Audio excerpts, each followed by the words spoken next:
អ្នកមានឥទ្ធិពលធំក្នុងវិស័យចម្រៀងរ៉េបរួមគ្នាដល់ខាត់យុវជនជំនាន់ថ្មីក្នុងកម្មវិធី Cambo Rapper ដើម្បីផ្ដល់ក្តីស្រមៃដល់បេក្ខជនឆ្នើមស្របពេលកម្មវិធីប្រឡងចម្រៀងរ៉េប Cambo Rapper គេដល់ថ្ងៃប្រកួតវាផ្ដាច់ព្រាត់កាន់តែធ្វើឲ្យផ្ទុះការចាប់អារម្មណ៍ខ្លាំងពីសំណាក់អ្នកគាំទ្រក្នុងនោះដែរក៏មានលេចលឺព័ត៌មានថា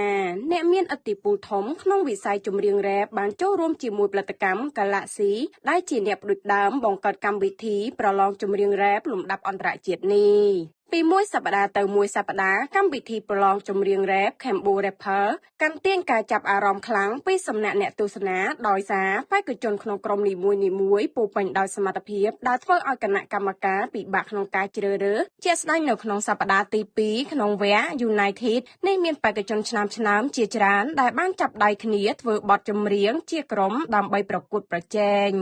ទន្ទឹមនឹងការប្រកួតប្រជែងដើម្បីរកបេក្ខជនឆ្នើមបំផុតនេះក៏មានអ្នកមានឥទ្ធិពលជាច្រើននៅពីក្រោយក្នុងការចូលរួមជាមួយ Galaxy ដើម្បីរៀបចំកម្មវិធីប្រឡងចម្រៀងរ៉េប Cambo Rapper ដំណើរការទៅមុខបានយ៉ាងរលូនតាមប្រភពមួយបង្ហើបឲ្យដឹងថាផលិតកម្ម Galaxy និងក្រុមហ៊ុនខ្មែរ Beverage បានសហការគ្នាបង្កើតកម្មវិធីប្រឡងចម្រៀងរ៉េបនេះឡើងដើម្បីស្វែងរកម្ចាស់ជ័យលាភី100លានរៀលនិងបន្តក្តីស្រមៃដល់បេក្ខជនឆ្នើមដែលចង់ឈរជើងក្នុងវិស័យចម្រៀងរ៉េបមិនត្រឹមតែប៉ុណ្ណោះកម្មវិធីប្រកួតប្រជែងចម្រៀងរ៉េប Cambo Rapper ក៏មានចូលរួមសហការរៀបចំពីផលិតកម្ម Club Yahen និង CG Movement ជាដើមដើម្បីដកខាត់យុវជនជំនាន់ថ្មីឲ្យក្លាយជាអ្នកចម្រៀងរ៉េបដ៏ខ្លាំងពូកែក្នុងវិស័យតន្ត្រីរ៉េបនៅប្រទេសកម្ពុជា